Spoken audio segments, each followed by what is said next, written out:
এই জায়গাটা কোথায় বলতে পারবেন? হ্যাঁ বন্ধুরা, ঠিকই ধরেছেন, টাইম স্কোয়ার।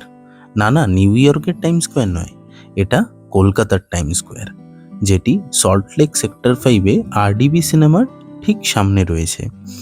সন্ধেবেলায় একদিন আড্ডা মারতে দারুণ লাগে, তাই দেরি না করে আপনারাও চলে আসতে পারেন আপনাদের পরিবারের মানুষজন অথবা বন্ধুবান্ধবদের নিয়ে এই মিনি টাইম স্কোয়ার বা কলকাতার টাইম স্কোয়ারে একদিন চা খেয়ে আড্ডা মেরে যেতে।